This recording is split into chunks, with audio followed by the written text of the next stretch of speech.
O assunto a ser tratado, conforme nós tivemos uma conversa inicial, temos como objetivo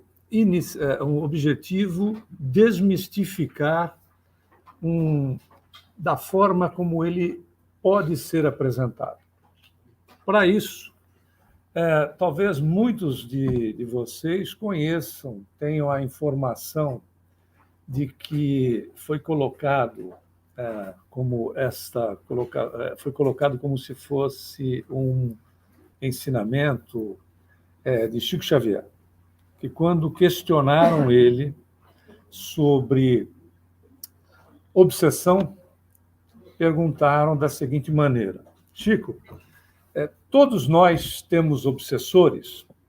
A resposta dele: o mais bonzinho tem 7.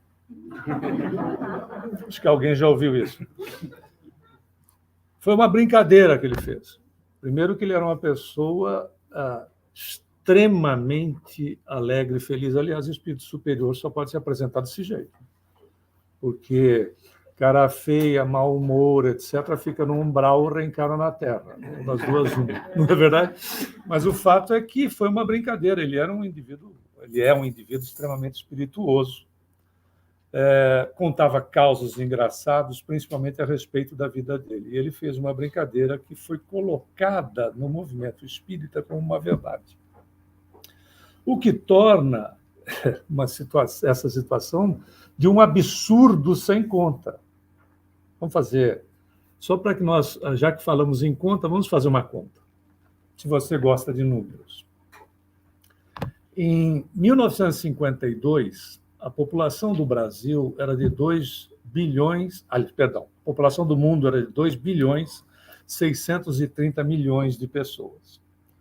Em 1952, foi lançado o livro Roteiro, de Emmanuel, pela psicografia de Francisco Cândido Xavier, aonde Emmanuel informava que a população total do planeta, não de encarnados, e também os desencarnados nas suas mais diversas dimensões, como nós sabemos lá pelo André Luiz, em nosso lar, ele fala em 7 dimensões no total, sendo uma dessas essa que nós nos encontramos.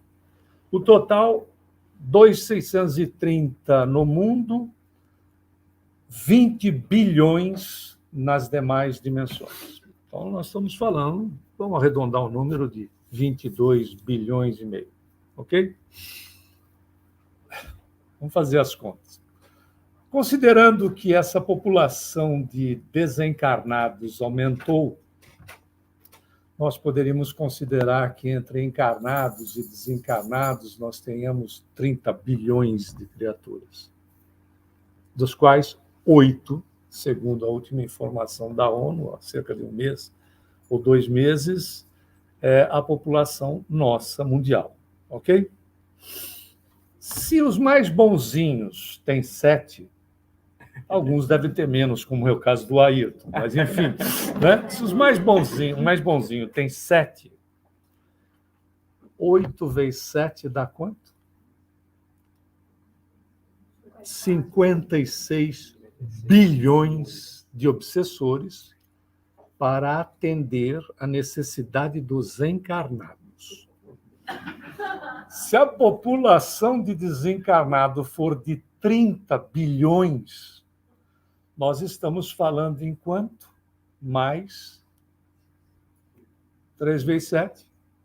21. Somando aos 56, o número é cabalístico. 77 bilhões de obsessores para atender todo mundo, encarnado e desencarnado. Só no planeta Terra. Significando que nós devemos estar importando de outros planetas obsessores para atender as pessoas. Porque a demanda é gigantesca. Mas aí alguém certa feita, num assunto que nós estamos tratando, que é esse de obsessão, que tem uma aura, como dissemos a princípio, um tanto quanto, né, densa, e às vezes o assunto é colocado com uma carga de tinta, não é? Que é poderosa. É como se pintasse tudo de escuro para a coisa ficar assim mais densa. Em Paulo, na carta aos Hebreus, no capítulo 12º, versículo 1º, ou primeiro parágrafo, ele diz que uma multidão de testemunhas nos acompanha. Significa que quando você for ao toalete, a sua situação fica muito delicada com a multidão que te acompanha. Não é verdade? Imagina, paga um mico miserável, se for tomar banho, coisas do gênero. O Paulo disse uma inverdade? Não, não disse. Mas como é que se comporta essa multidão? Já verificamos da impossibilidade de nós termos, né, obsessor para todo mundo. Né? Então, uma brincadeira se tornou uma verdade. É como se o Ayrton fizesse uma brincadeira conosco, a gente pega, foi o Ayrton que disse, né, e passa.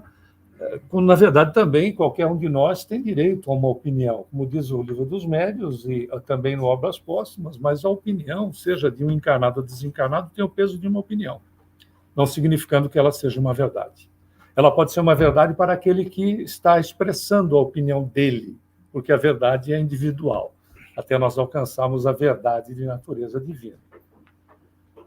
Mas Paulo não poderia fazer uma afirmação dessa que não tivesse consistência. Na verdade, porque ele era um indivíduo altamente amparado e nós não podemos deixar de pensar que ele tinha assessoria, em alguns momentos, né, até do próprio Cristo, pela missão que ele estava desenvolvendo. Porque se Paulo não tivesse existido, o cristianismo não tinha a expressão que tem no mundo. Então, ele não poderia dizer uma inverdade. Mas nós precisávamos de tempo para entender como nos relacionamos com essa multidão.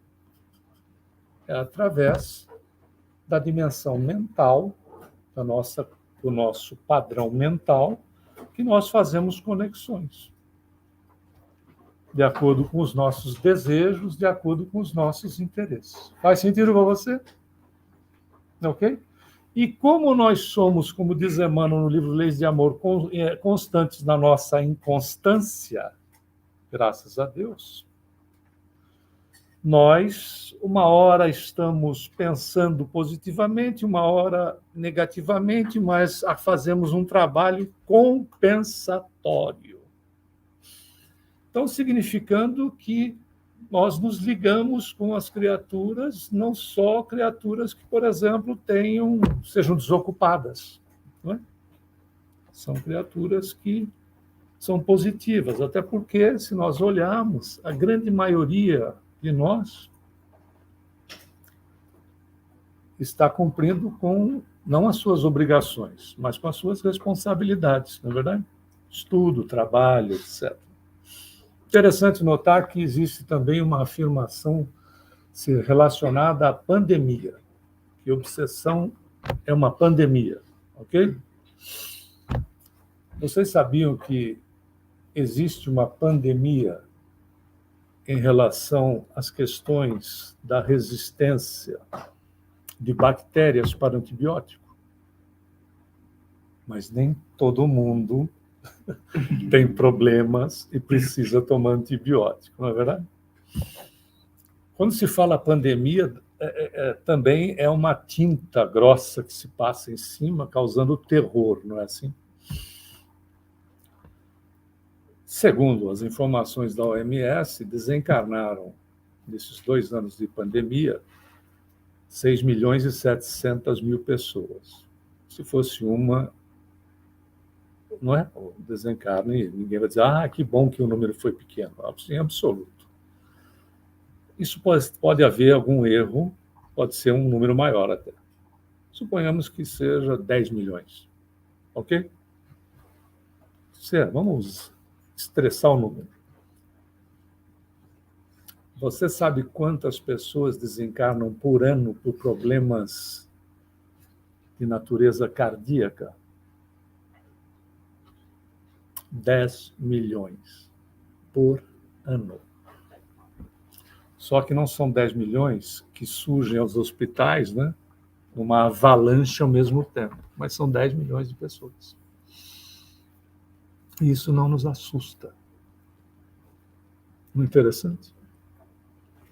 Isso pode, evidentemente, fazer parte das ocupações dos cuidados que tenhamos conosco, mas não nos causa pânico, porque não são todos os casos de uma vez, que é a situação de um vírus que causa esse problema, não é? Não existe hospitais, etc.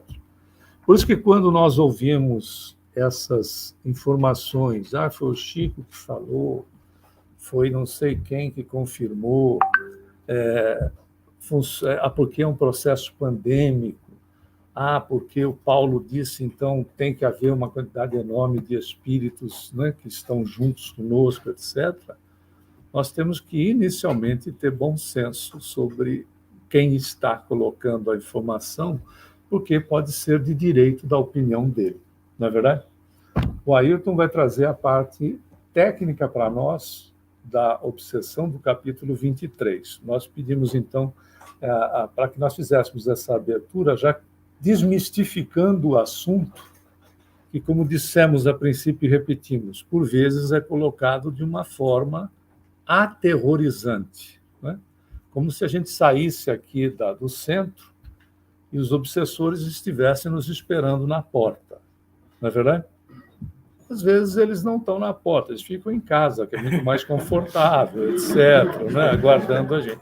E às vezes, esperando você chegar em casa. E às vezes são conhecidos como chefe, funcionário, esposa, marido, filho, mãe, etc., porque esse é o problema.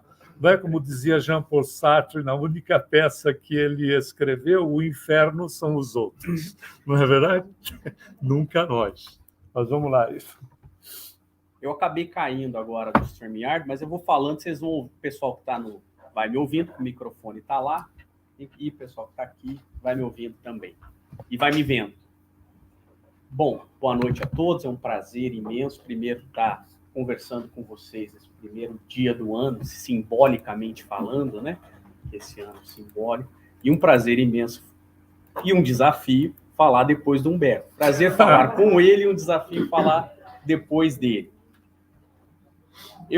A gente combinou nessa apresentação da gente não pintar o diabo mais feio do que ele é, né? Porque a gente não significa que esse diabo, entre aspas, não exista, né? Mas a gente não pode dar uma conotação que a religião não dá, né? Que o espiritismo não traz. Existe a obsessão, ela é verdadeira, mas ela não é esse bicho de 7 cabeças que muitas vezes nos é pintado, né? Como se a gente tivesse, a gente comentou isso, né? Trazendo aqueles significados das nossas antigas religiões de céu, de inferno, de demônio, de Bafomé, ou de qualquer outro nome que a gente queira dar àqueles demônios, esquecendo que o obsessor é a mãe, às vezes. Quantos Chico não nos vem nos dizer, através de André Luiz, né? Desculpa, ao contrário. André Luiz não vem nos dizer, através de Chico, que às vezes a mãe era o obsessor daquela família, porque o obsessor, ele não necessariamente é um demônio. Aí é o que nós temos que falar, né? O demônio, aquele espírito mau. A obsessão não necessariamente é praticada por aquele espírito só, o que nós antigamente chamávamos de diabo ou demônio. Então é importante que a gente compreenda as formas de obsessão e o que é a obsessão, para que a gente possa, primeiro, ter uma ideia de onde a gente está pisando, porque quem não sabe para onde vai, qualquer lugar serve. Então, ter uma ideia de o que a gente está encarando e como que a gente se livra disso, que acho que é o grande ponto da gente falar. Então, a primeira tópico que eu trouxe assim, para a gente embasar isso, antes até do próprio Livro dos Médiuns, que fala uma parte no Livro dos Médiuns, outra parte na Gênese, né? Porque Kardec, quando escreveu o Livro dos Médiuns, ele não tinha toda a noção. Imagina, né? A gente hoje estuda as obras de Kardec e nos é auxiliado com as obras de André Luiz, de Emmanuel, de Manuel Filomeno de Miranda, que também acho uma outra interpretação equivocada. Acho que quando ele fala de pandemia, nem é a ideia que a gente está tendo de pandemia hoje, viral, né? Acho que é o comentário de Manuel Filomeno de Miranda da pandemia no sentido de que é uma doença que afeta muita gente. É isso que eu acho. E quando o próprio Chico brincou com isso, também não é aquela ideia de que todo mundo tem que ter o 7, ou 10, ou 15. É que Chico, e naturalmente com a sua genialidade, que Chico não era só um espírito que escreveu muito livro, ele era um espírito genial. Ele era genial. E aí, quando ele fala isso, assim, olha, que quando a gente tem, e como o Humberto coloca, é uma questão mental, é que quando a gente tem vontade de beber, a gente se conecta com todos aqueles que têm vontade de beber. Quando a gente tem vontade de suicidar, a gente faz uma conexão mental, psicomental, com todos aqueles que querem se suicidar. Não todos, né? Todos é um exagero meu. Mas eu estou dizendo que a gente entra na faixa vibratória dessa situação. E é por isso que a gente vai ter mais do que 7, né? Ou menos do que 7, depende do momento. E quando a gente também quer fazer a caridade, o amor ao próximo, a gente se conecta com todas as pessoas que querem fazer a mesma coisa. Porque trata-se de uma conexão mental. Por isso que eu sempre brinco, faço aquela brincadeira. Não, eu morro de medo de ir para o umbral. Não tenha medo. Se você morre de medo de ir para o umbral, é porque você já está no umbral. Você só não se deu conta disso. Porque o umbral não é um lugar, é um estado de espírito. O umbral é uma conexão mental com todos aqueles que vibram igual a você. E vão fazendo múltiplas obsessões, vamos colocar de uma maneira bem grosseira, né? Pode ser que no momento a gente tenha 1 bilhão de obsessores. Pode ser que no momento. Por quê? Porque você conectou num pensamento de 1 bilhão de pessoas que estão pensando sobre aquele assunto. E aí a gente tem que tomar um cuidado, né? E pode ser que no momento a gente não tenha nenhum. Porque estamos conectados. Por quê? Aí nós vamos chegar num ponto. O que é a obsessão? Né? Então vamos começar do Livro dos Espíritos, quando o Kardec, eu acho genial, Kardec, pode os espíritos conhecer os nossos mais secretos pensamentos? Eu gosto dessa, a questão 457. A resposta é, muitas vezes chegam a conhecer o que desejarias ocultar de vós mesmos. Nem atos, nem pensamentos se lhe podem dissimular. Vale a pena lembrar que o Ailton menciona o Livro dos Espíritos, que geralmente, como ele é dos espíritos, os espíritas costumam não ler, né? Porque ele é dos espíritos, para os espíritos. O fato é que ele não podia ser um livro que colocasse detalhamento de caso a caso, porque senão o livro não estaria terminado até hoje, não é verdade? O posicionamento dos espíritos como resposta, ele é de natureza generalizada. Extremo. Então, para eu conseguir acessar o pensamento do Ayrton, eu preciso ter elevação. Eu preciso ser um espírito elevado. Exatamente. Para eu acessar o pensamento dele, ou você, o meu, e assim sucessivamente.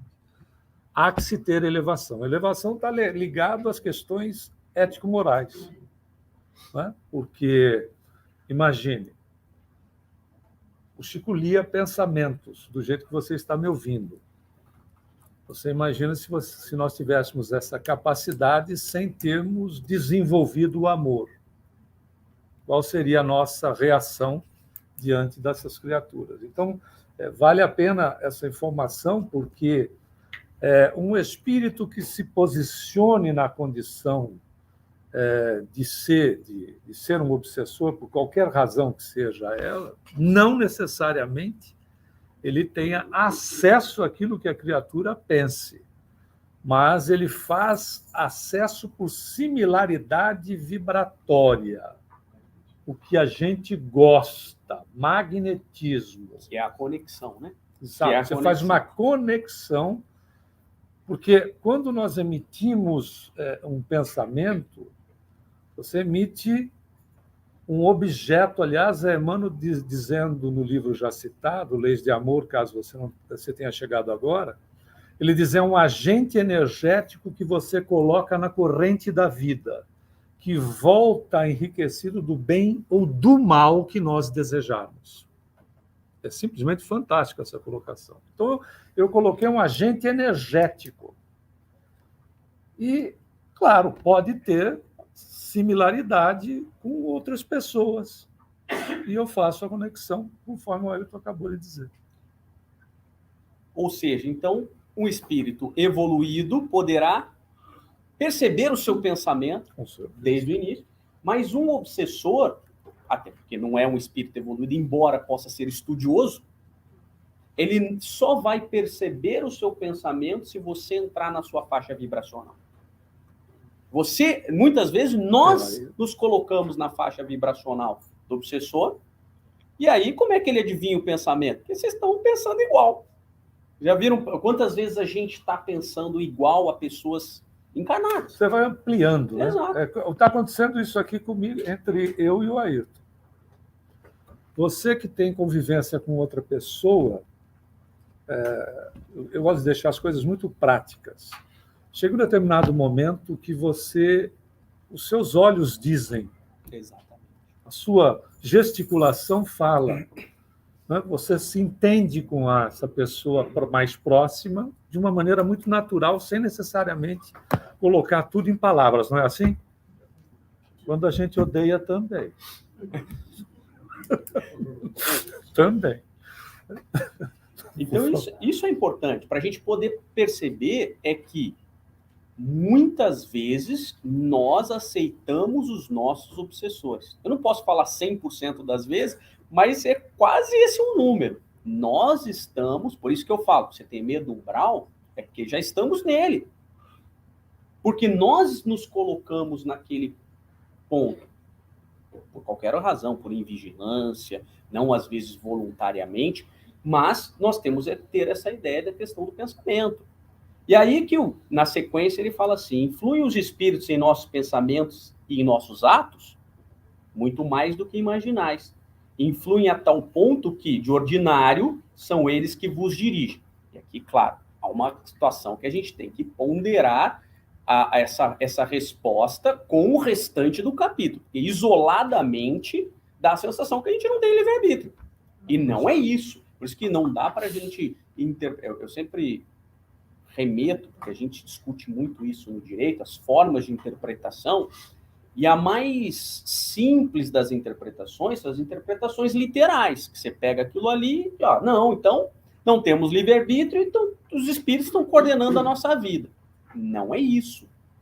A gente tem que tomar esse cuidado, por quê? Porque a interpretação mais elaborada dentro do direito, por exemplo, chama-se interpretação teleológica da norma, em que você interpreta um dispositivo através de todos os outros que estão coligados àquele dispositivo. Por isso que quando você faz uma pergunta para o advogado fica meia hora perguntando um negócio, e aí ele fica pensando e responde, depende. Não dá uma raiva? O advogado é o cara que... Mas depende. Porque para dizer o artigo, o dispositivo, qualquer um faz, quem sabe ler e escrever, diz o que está escrito no artigo. Agora, interpretar aquele dispositivo genérico, que é o que é a lei, toda lei é genérica, ela tende a ser genérica para ser aplicável ao maior número de casos. Aplicar a legislação, eu estou colocando legislação do ponto de vista metafórico aqui, né? De maneira genérica, num caso concreto, você tem que interpretar com o restante da norma. E aí é que está a dificuldade, aonde você tem que interpretar vários conceitos. Então, veja, o que está se dizendo aqui é que tanto espíritos bons como espíritos maus nos influenciam. O aceite dessa influência depende de nós, tanto para o bom como para o mal.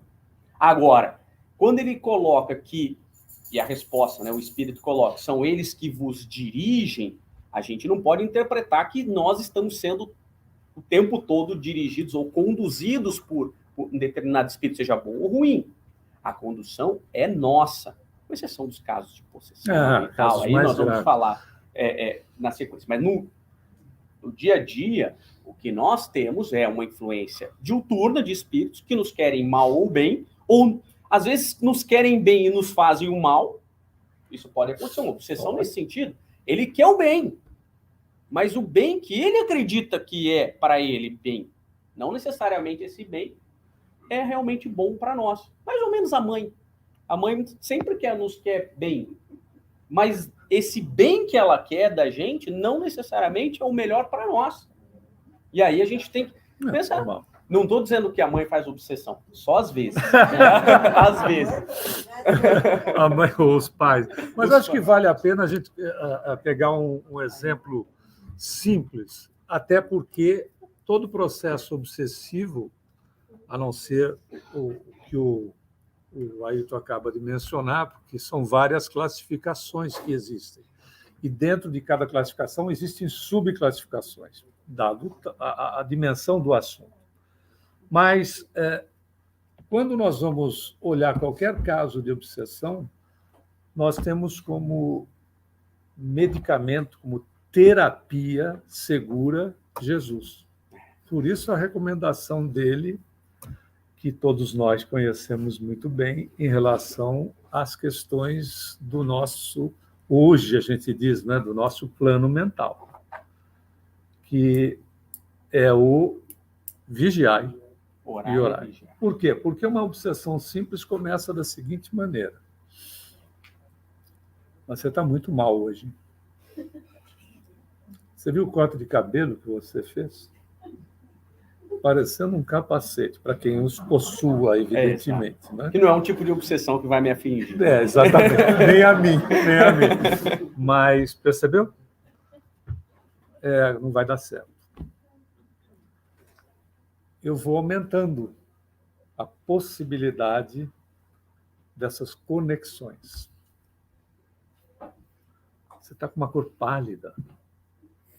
E e à medida que eu dê a chance, a conexão vai aumentando. Eu resolvo isso rápido. Como?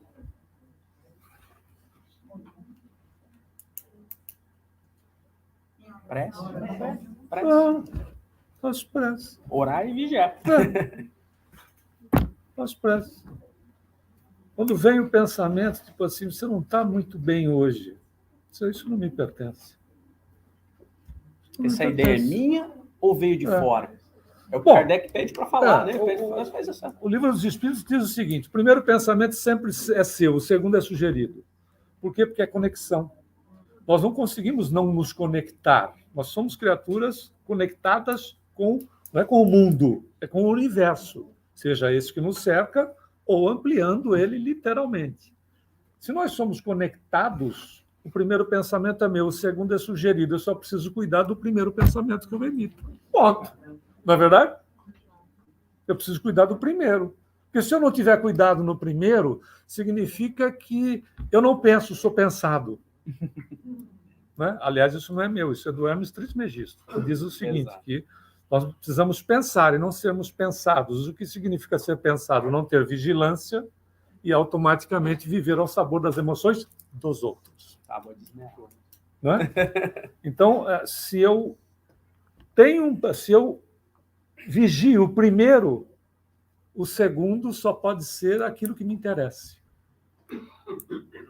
Mesmo vigiando, o segundo só pode ser aquilo que me interessa. Mesmo que eu tenha vigilância, eu posso ter interesses outros que possam ser, inclusive, escusos, sim ou não?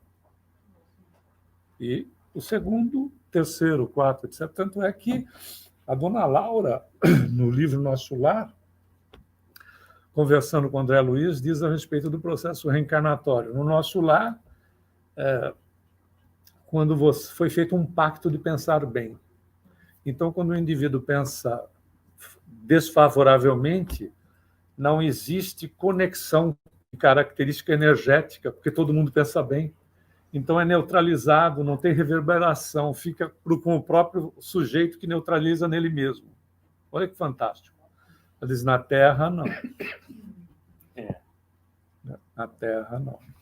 Esse é o processo mais simples. Então, vamos lá. Então, se a gente tem essa influência, vamos ver o que é, de fato, a obsessão pelo Livro dos Médiuns. Ele coloca aqui a definição. A obsessão é o domínio que alguns espíritos logram adquirir sobre certas pessoas e nunca é praticada senão pelos espíritos inferiores, que procuram dominar. Então, aqui é a primeira denominação importante para a gente. Espírito superior não faz obsessão. Mas ele sugere.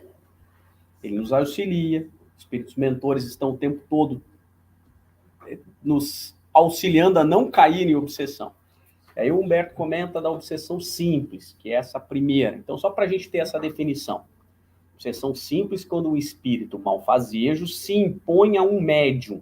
Há de se observar que a terminologia médium aqui, no Livro dos Médiuns, ela não se aplica somente ao médium que a gente chama hoje, mais modernamente, daquele que trabalha numa reunião mediúnica. Médium é todo intermediário. Então, Kardec, dentro da sua forma de pensar, se você é um intermediário entre o mundo espiritual e o mundo físico, você é um médium, independente de ser espírita ou participar da reunião mediúnica ou não. E é por isso que as pessoas falam, não, todos são médios. É lógico que todos somos médios, porque tem uma hora ou outra a gente vai sofrer uma influência. A gente pode não ter uma mediunidade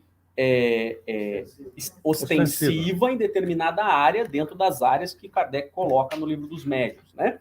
Eu, por exemplo, não tenho nenhuma mediunidade ostensiva, mas somos todos médiuns. Médiuns porque, hora ou outra, seremos influenciados por algum espírito. Ou por até uma pessoa. Né? E tem uma antena dentro do nosso cérebro que se chama hoje, já está sendo talvez mudado para corpo, não mais, começou como epífise, agora é glândula pineal, mas dada a sua importância, ela pode receber a classificação de corpo pineal. Ela é por isso que Kardec diz que a mediunidade é orgânica, e André Luiz vai trazer para nós o porquê é orgânica. Ela é uma antena dentro do aspecto espiritual, né? Porque você tem todos os aspectos de natureza fisiológica, né? Ciclo circadiano, emissão de melatonina, etc. Isso se sabe, ainda tem muita coisa a ser descoberta, mas para a questão espiritual, ela é uma antena que funciona 24 horas. Eu vou dormir, desliga? Não. Ela funciona 24 horas, emitindo e recebendo. Então, é uma estação emissora e receptora. Por isso que nós somos conectados 24 horas. O fato de estar dormindo não significa que esta antena emissora-receptora não esteja funcionando. Por exemplo, eu tenho um problema com o Ayrton e, em vez de eu resolver com o Ayrton, eu vou dormir com o problema. Ok? Eu vou dormir com o problema, pensamentos contrários ao Ayrton ou dele para mim. Eu estou dormindo, né? Eu anestesio o corpo, mas estas emissões, eu não anestesio a emissão do espírito, ela continua agindo.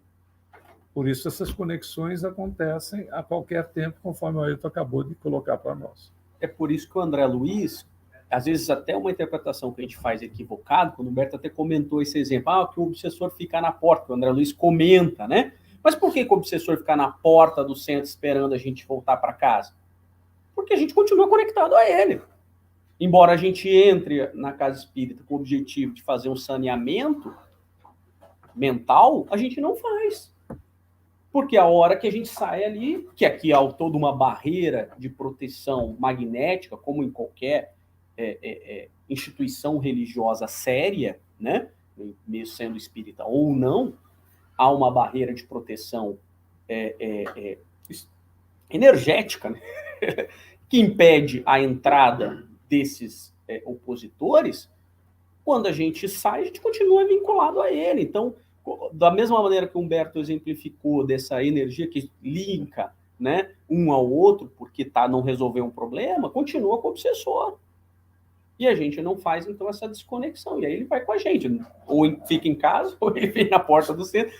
E de nada adianta, porque se a gente não compreende o fenômeno da obsessão e como tratá-lo, a gente não vai conseguir, de fato, nos ver livre desse julgo. Então, a obsessão simples é essa. O Humberto já colocou, é só para a gente... Então, se impõe, se miscui nas comunicações que recebe, impede de comunicar com outros espíritos, se apresenta em algum lugar dos que são evocados.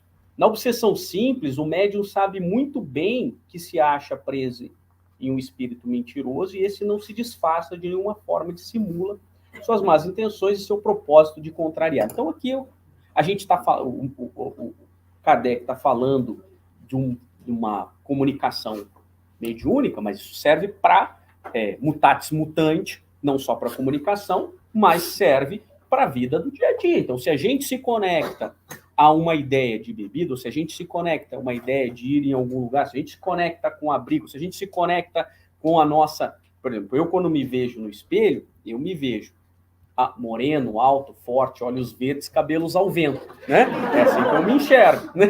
Aí já é o caso de subjugação. É o gato e o leão. Caso... Aqui já é o caso... fascinação. Já é subjugação, não é nem fascinação. Mas, e aí, se alguém diz diferente disso, não, imagina, não é assim, não. Quer dizer, são as pequenas sugestões, as brincadeiras à parte, que são feitas, como o Humberto coloca, no nosso dia a dia. Por que você não faz tal coisa? Por que você não vai lá e fala umas verdades para a Lina? Não, você lembra que ela falou lá 2 anos atrás que o Emmanuel não tinha falado isso, era o André Luiz? Eu falei, é isso, eu vou lá agora mostrar para ela que era o Emmanuel. Quer dizer, uma ideia que veio do nada, que não tem nada a ver com o que você eventualmente está fazendo.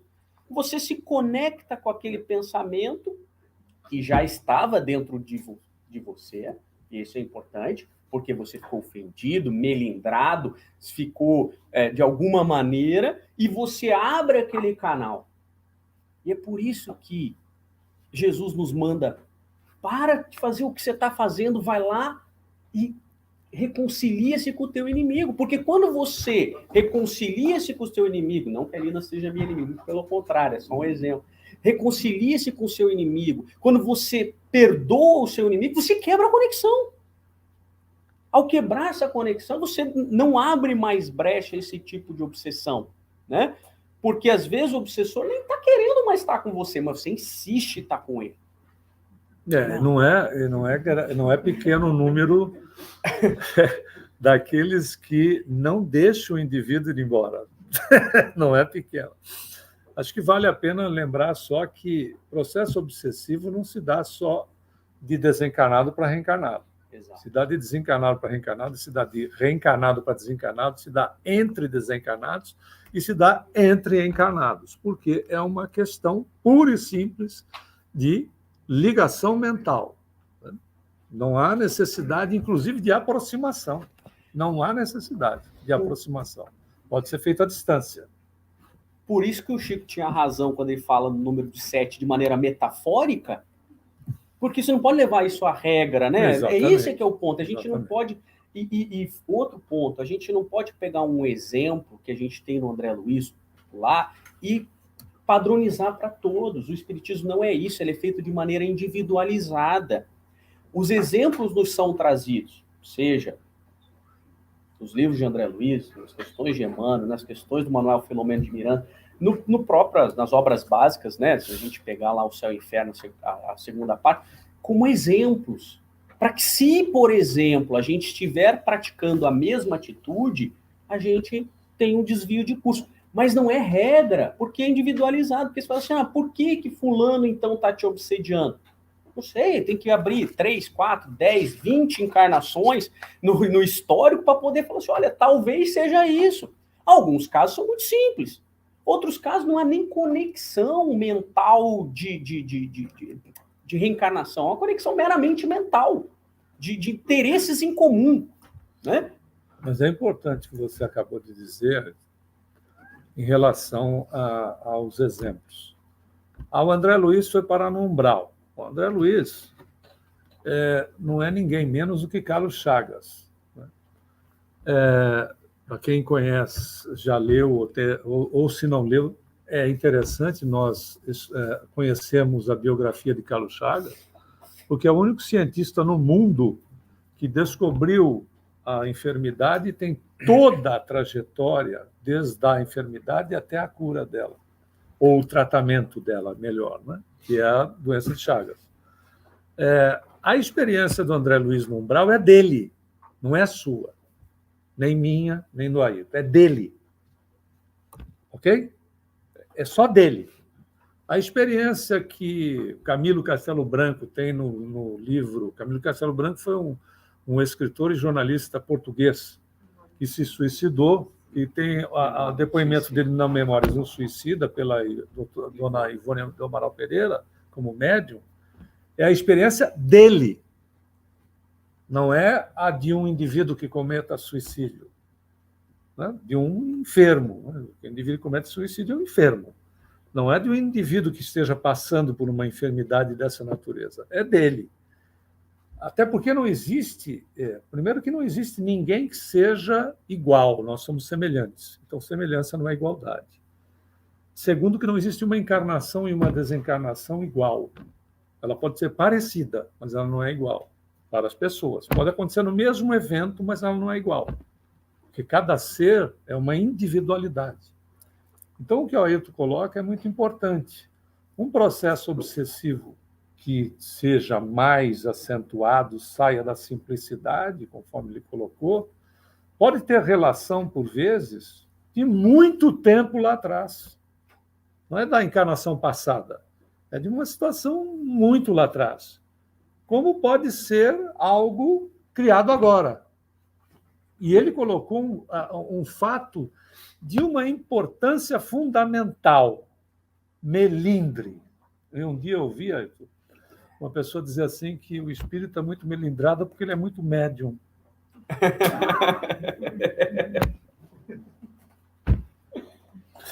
Não tem nada a ver. Porque ele é médio, ele é melindrado. Não tem nada a ver. A situação é o melindre. Parece uma coisa à toa, né? Mas é interessante. Né? É um gatilho e funciona sempre. Por causa do orgulho. É o orgulho ferido. É o orgulho ferido. E eu acho que é importante isso, porque alguns incautos acabam dizendo assim, porque o André Luiz, Chico inventou muita coisa, porque nas obras, veja, essa questão, nas obras a gente não vê esse umbral. Kardec, por exemplo, não coloca isso lá no Céu e Inferno, por exemplo. Porque o André Luiz estava descrevendo aquela situação pontual. Ele não estava descrevendo os outros espíritos que aparecem na codificação.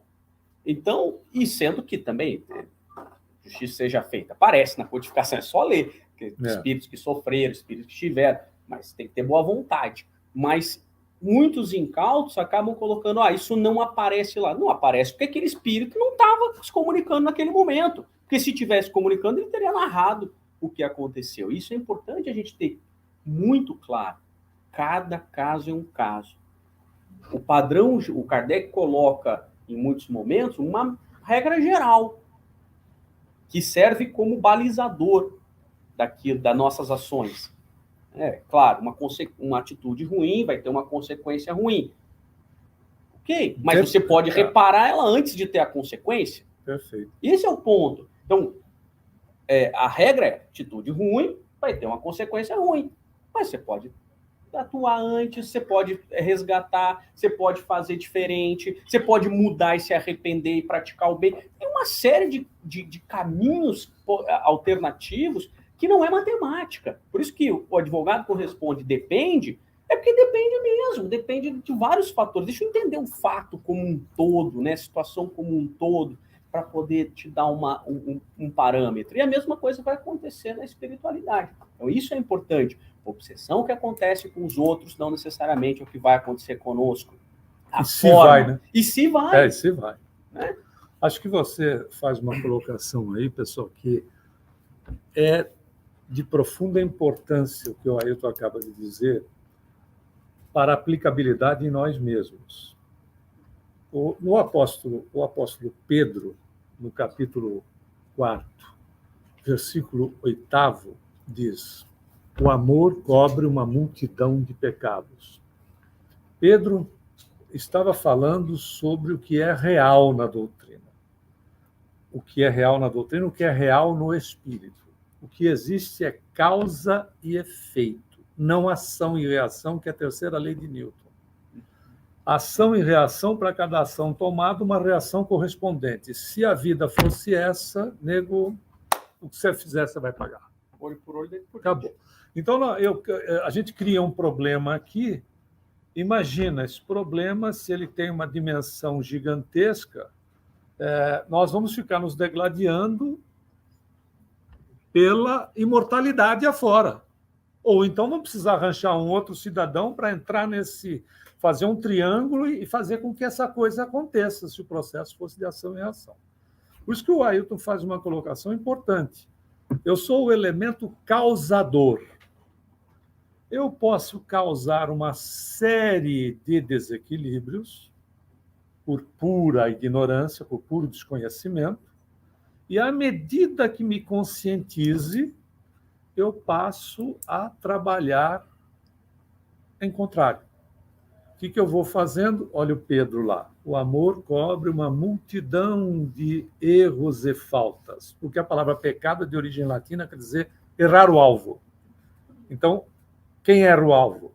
Quem está tentando fazer alguma coisa, porque quem é omisso não faz absolutamente nada, não erra, também não acerta coisa alguma. Não é verdade? É o em cima do muro.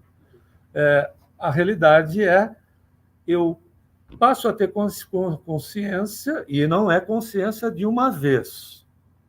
É gradativo o processo. Porque se fosse um despertar em uma única oportunidade, o plano espiritual seria uma grande clínica psiquiátrica. Não é verdade? Imagina. À medida da conscientização, eu vou fazendo a reparação. Olha que beleza. Porque as leis de Deus são de amor, são de educação e não de punição. Porém, nós trazemos essas ideias punitivas desde quando, talvez antes da Mesopotâmia, inclusive. Imagina os milhares de anos de um Deus que precisava ser um Deus daquele tipo lá. Porque, senão não teria ordem. Tinha que ser alguma coisa agressiva. Né? Mas a realidade, à medida que nós evoluímos, a realidade é outra. Isso é preponderante. Por isso, a questão obsessiva não deve nos causar receio. Não é verdade? E entendemos que nós somos os causadores da nossa própria existência. E não é lá. Que a gente não trabalha para lá. Nós trabalhamos para viver bem aqui, agora. Até porque a gente só tem o agora. Não é verdade? O passado já foi, o futuro é subjetivo. A gente diz assim, amanhã nós vamos nos encontrar.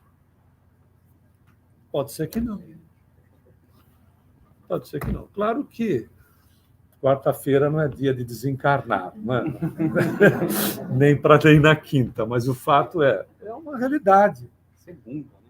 Segunda-feira, mas chega na segunda-feira é como dieta, né? A gente passa para a terça, que passa para a quarta, e assim a gente vai levando a vida. Até porque, se o número do Emmanuel corrigido tiver certo, 30 bilhões, imagina a fila para reencarnar. Não é verdade? Porque isso aqui é oportunidade. Muita gente acha que é punição. Aí o Humberto levantou a bola e acho que cabe a pergunta para vocês para a gente poder fazer isso. A gente já tinha conversado que esse assunto é de uma densidade que requer uma quantidade de tempo. A gente pode continuar a gente falando rapidamente sobre ainda outras coisas, continuar na quarta-feira que vem, então, dependendo da agenda do Humberto, né? Não, dependendo da disponibilidade de vocês, da agenda das pessoas. Para que a gente fale de profilaxia, para a gente fale de tratamento, né? Porque existem... E a gente pode dar essa... E agora, já antecipar, já falar sobre isso, né? Fica a critério de vocês, só em virtude do tempo aí. Porque já são 8. Por incrível que possa parecer.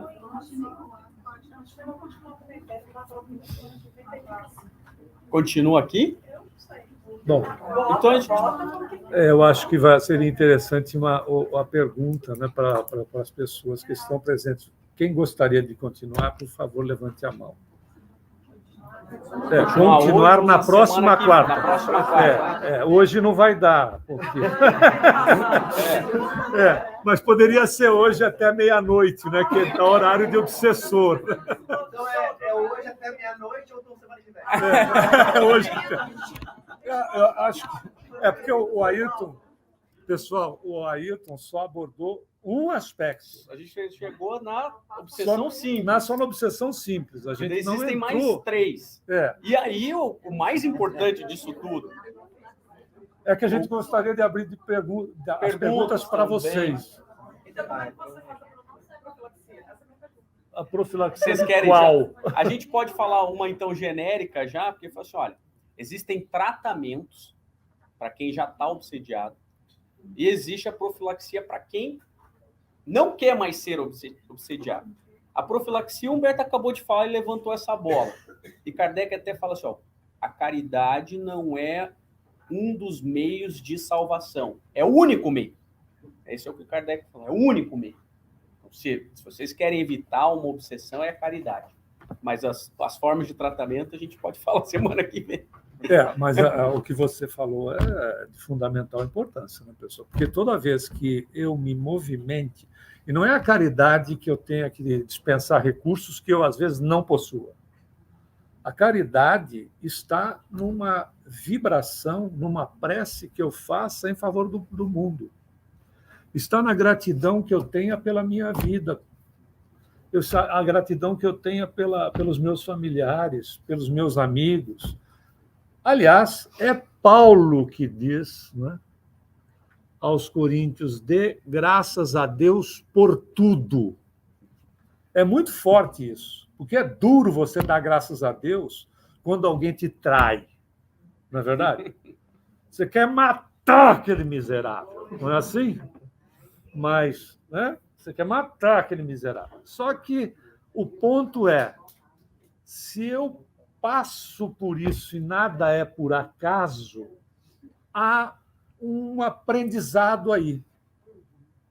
Porque se eu levar isso no coração, efetivamente é com isso que eu vou viver e é com isso que eu vou me conectar. E eu posso fazer conexões que sejam as mais simples, como posso fazer conexões as mais perigosas. Vai depender do quanto aquilo está no meu coração. Qual é a força que aquilo tem, porque nós somos criaturas que estamos, como dissemos, permanentemente emitindo. Imaginemos quando nós emitimos algo de ódio por uma pessoa. O quanto esse veneno vai nos matando e o quanto ele vai contaminando e vai fazendo conexão. Quando nós fazemos a caridade, você já percebeu que, por mais extenuante que seja o trabalho, se você faz um trabalho na área social, por exemplo, quando você sai, você se sente reenergizado, reenergizada. Já percebeu isso? Quando você faz uma prece em favor de criaturas que não sabem que você existe, mas você sabe do drama que essas criaturas estão vivendo, você já percebeu o quanto você se sente bem? Por isso que, quando a gente fala graças a Deus por tudo, é por tudo mesmo. Porque o Ailton lembrou a situação em relação, se eu tiver alguma coisa contra alguém, né, que Jesus faz a observação, deixa ali a tua oferta e vai se reconciliar com ele, né? Faça isso enquanto estás a caminho com ele. Ele também diz mais coisas, né? Ele diz, orai por aqueles que te caluniam e te perseguem. Se te demandarem a capa, entrega também a túnica.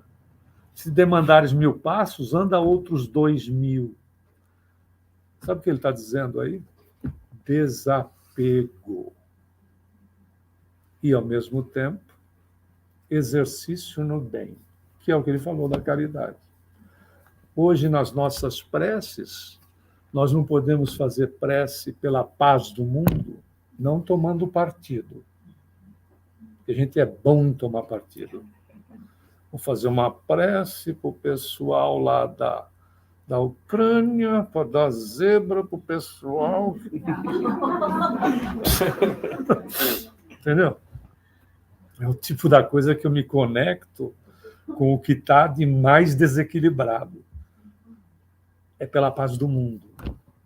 Porque quando nós fazemos uma prece, por exemplo, né, pela paz do mundo, nós nos pacificamos primeiro.